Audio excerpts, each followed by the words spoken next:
بسم اللہ الرحمن الرحیم۔ السلام علیکم میرے معزز سامعین اکرام۔ پچھلی ویڈیو میں ہم نے آپ کو بتایا تھا کہ ایک روز صحابہ کرام نبی کریم صلی اللہ علیہ وآلہ وسلم کے گرد جمع تھے۔ ایسے میں کسی نے کہا کہ اللہ کی قسم، قریش نے آج تک نبی کریم صلی اللہ علیہ وآلہ وسلم کے علاوہ کسی اور کی زبان سے بلند آواز میں قرآن نہیں سنا، اس لیے تم میں سے کون ہے جو ان کے سامنے بلند آواز میں قرآن پڑھے؟ یہ سن کر حضرت عبداللہ بن مسعود رضی اللہ تعالیٰ عنہ بول اٹھے کہ میں ان کے سامنے بلند آواز سے قرآن پڑھوں گا۔ میرے معزز سامعین اکرام، اس سے اگلے واقعات آپ ہماری اس ویڈیو میں ضرور ملاحظہ کیجیے۔ چلیں ہم اپنی ویڈیو کا آغاز کرتے ہیں۔ حضرت عبداللہ بن مسعود رضی اللہ تعالیٰ عنہ کی بات سن کر صحابہ نے کہا، ہمیں قریش کی طرف سے آپ کے بارے میں خطرہ ہے۔ ہم تو ایسا آدمی چاہتے ہیں کہ جس کا خاندان قریش سے اس کی حفاظت کرتا رہے۔ اس کے جواب میں حضرت عبداللہ بن مسعود نے فرمایا، تم میری پرواہ نہ کرو، اللہ تعالیٰ میری حفاظت فرمائیں گے۔ دوپہر کے وقت حضرت عبداللہ بن مسعود بیت اللہ میں پہنچ گئے۔ آپ مقام ابراہیم کے پاس کھڑے ہو گئے۔ اس وقت قریش اپنے اپنے گھروں میں تھے۔ اب انہوں نے بلند آواز سے قرآن پڑھنا شروع کیا۔ قریش نے یہ آواز سنی تو کہنے لگے، اس غلام زاد کو کیا ہوا؟ کوئی اور بولا، محمد جو کلام لے کر آئے ہیں یہ وہی پڑھ رہا ہے۔ یہ سنتے ہی مشرکین ان کی طرف دوڑ پڑے اور لگے انہیں مارنے پیٹنے۔ عبداللہ بن مسعود رضی اللہ تعالیٰ عنہ چوٹیں کھاتے جاتے اور قرآن پڑھتے جاتے تھے، یہاں تک کہ انہوں نے سورت کا زیادہ تر حصہ تلاوت کر ڈالا۔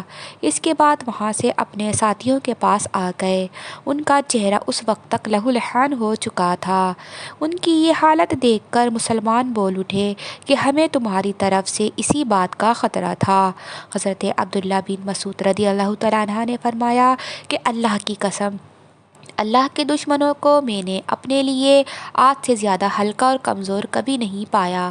اگر تم لوگ کہو تو کل پھر ان کے سامنے جا کر قرآن پڑھ سکتا ہوں۔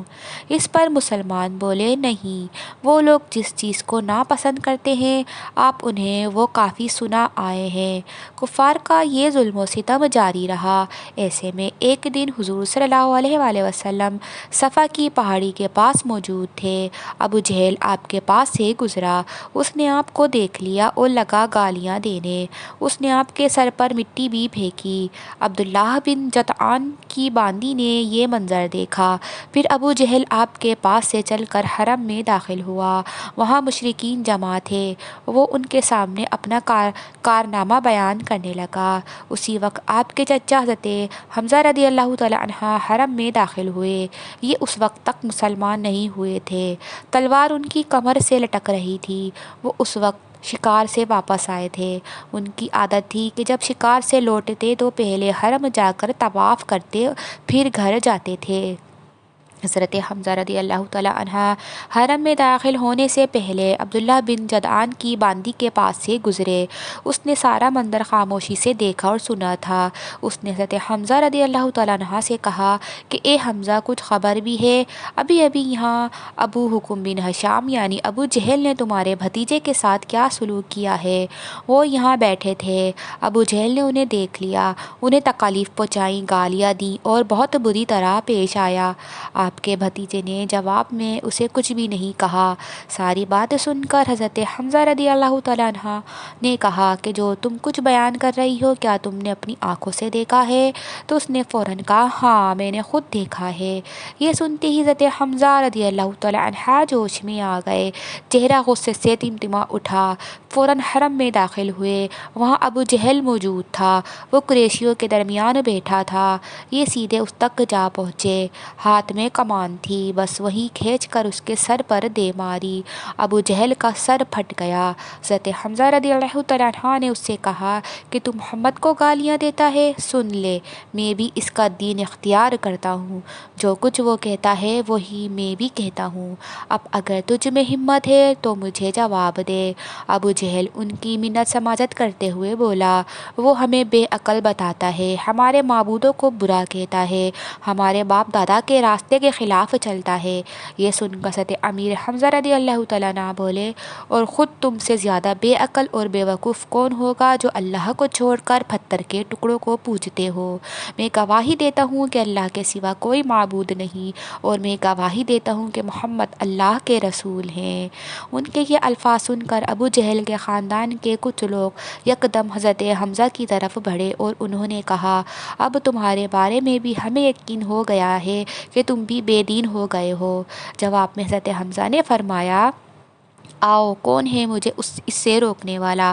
مجھ پر حقیقت روشن ہو گئی ہے۔ میں گواہی دیتا ہوں کہ وہ اللہ کے رسول ہیں۔ جو کچھ وہ کہتے ہیں وہ حق اور سچائی ہے۔ اللہ کی قسم، میں انہیں نہیں چھوڑوں گا۔ اگر تم سچے ہو تو مجھے روک کر دکھاؤ۔ یہ سن کر ابو جہل نے اپنے لوگوں سے کہا، ابو ہمارا یعنی حضرت حمزہ کو چھوڑ دو۔ میں نے واقعی ان کے بھتیجے کے ساتھ ابھی کچھ برا سلوک کیا تھا۔ وہ لوگ ہٹ گئے۔ حضرت حمزہ گھر پہنچے۔ گھر آ کر انہوں نے الجھن محسوس کی کہ یہ میں قریش کے سامنے کیا کہہ آیا ہوں، میں تو قریش کا سردار ہوں۔ لیکن پھر ان کا ضمیر انہیں ملامت کرنے لگا۔ آخر شدید الجھن کے عالم میں انہوں نے دعا کی کہ اے اللہ، اگر یہ سچا راستہ ہے تو تو میرے دل میں یہ بات ڈال دے، اور اگر ایسا نہیں ہے تو پھر مجھے اس مشکل سے نکال دے جس میں گھر گیا ہوں۔ وہ رات انہوں نے اسی الجھن میں گزاری۔ آخر صبح ہوئی تو حضور نبی کریم صلی اللہ علیہ وآلہ وسلم کے پاس پہنچے۔ آپ سے عرض کیا، بھتیجے، میں ایسے معاملے میں الجھ گیا ہوں کہ مجھے اس سے نکلنے کا کوئی راستہ سمجھائی نہیں دیتا، اور ایسی صورتحال میں رہنا جس کے بارے میں نہیں جانتا یہ سچائی ہے یا نہیں، بہت سخت معاملہ ہے۔ اس پر نبی کریم صلی اللہ علیہ وآلہ وسلم نے حضرت حمزہ رضی اللہ تعالیٰ عنہ کی طرف متوجہ ہوئے۔ آپ نے انہیں اللہ کے عذاب سے ڈرایا، ثواب کی خوشخبری سنائی۔ آپ کے وعظ و نصیحت کا یہ اثر ہوا کہ اللہ تعالیٰ نے انہیں ایمان کا نور عطا فرما دیا۔ وہ بول اٹھے، اے بھتیجے، میں گواہی دیتا ہوں کہ تم اللہ کے رسول ہو، بس اب تم اپنے دین کو کھل کر پیش کرو۔ حضرت ابن عباس رضی اللہ تعالیٰ عنہ فرماتے ہیں کہ اسی واقعے پر قرآن پاک کی یہ آیت نازل ہوئی۔ ترجمہ: ایسے شخص جو کہ پہلے مردہ تھا، پھر ہم نے اسے زندہ کر دیا، اور ہم نے اسے ایک ایسا نور دیا کہ وہ اسے لیے ہوئے چلتا پھرتا ہے۔ سورۃ الانعام۔ حضرت حمزہ کے ایمان لانے پر حضور نبی کریم صلی اللہ علیہ وآلہ وسلم کو بہت زیادہ خوشی ہوئی۔ اس کی ایک وجہ تو یہ تھی کہ حضرت حمزہ آپ کے سگے چچا تھے، دوسری وجہ یہ تھی کہ وہ قریش میں سب سے زیادہ معزز فرد تھے، اس کے ساتھ ہی وہ قریش کے سب سے زیادہ بہادر، طاقتور اور خوددار انسان تھے۔ اور اسی بنیاد پر جب قریش نے دیکھا کہ اب رسول اللہ صلی اللہ علیہ وآلہ وسلم کو مزید قوت حاصل ہو گئی ہے تو انہوں نے آپ کو تکلیف پہنچانے کا سلسلہ بند کر دیا، لیکن اپنے تمام ظلم و ستم اب وہ کمزور مسلمانوں پر ڈھانے لگے۔ کس قبیلے کا بھی کوئی بھی شخص مسلمان ہو جاتا وہ اس کے پیچھے ہاتھ دھو کر پڑ جاتے، ایسے لوگوں کو قید کر دیتے، بھوکا پیاسا رکھتے، تپتی ریت پر لٹاتے، یہاں تک کہ اس کا یہ حال ہو جاتا کہ سیدھے بیٹھنے کے قابل بھی نہ رہتا۔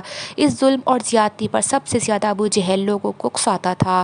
ایسے ہی لوگوں میں سے ایک حضرت بلال حبشی رضی اللہ تعالیٰ عنہ بھی تھے۔ آپ کا پورا نام بلال بن رباح تھا، یہ امیہ بن خلف کے غلام تھے۔ حضرت بلال مکے میں پیدا ہوئے، پہلے عبداللہ بن جدعان تیمی کے غلام تھے۔ عبداللہ بن جدعان کے 100 غلام تھے، یہ ان میں سے ایک تھے۔ جب اسلام کا آغاز ہوا اور اس کا نور پھیلا تو عبداللہ بن جدعان نے اپنے 99 غلاموں کو اس خوف سے مکے سے باہر بھجوا دیا کہ کہیں وہ مسلمان نہ ہو جائیں، بس اس نے حضرت بلال بن رباح کو اپنے پاس رکھ لیا، یہ اس کی بکریاں چرایا کرتے تھے۔ اسلام کی روشنی حضرت بلال تک بھی پہنچی، یہ ایمان لے آئے مگر انہوں نے اپنے اسلام کو چھپائے رکھا۔ ایک روز انہوں نے کعبہ کے چاروں طرف رکھے بتوں پر گندگی ڈال دی، ساتھ ہی وہ ان پر تھوکتے جاتے تھے اور کہتے جاتے تھے کہ جس نے تمہاری عبادت کی وہ تباہ ہو گیا۔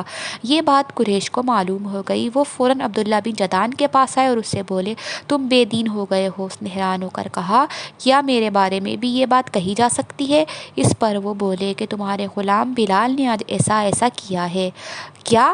وہ حیرت زدہ رہ گیا۔ میرے معزز سامعین اکرام، اس سے اگلے واقعات آپ ہماری اگلی ویڈیو میں بھی ضرور ملاحظہ کیجیے گا۔ جب تک کے لیے اللہ حافظ، شکریہ۔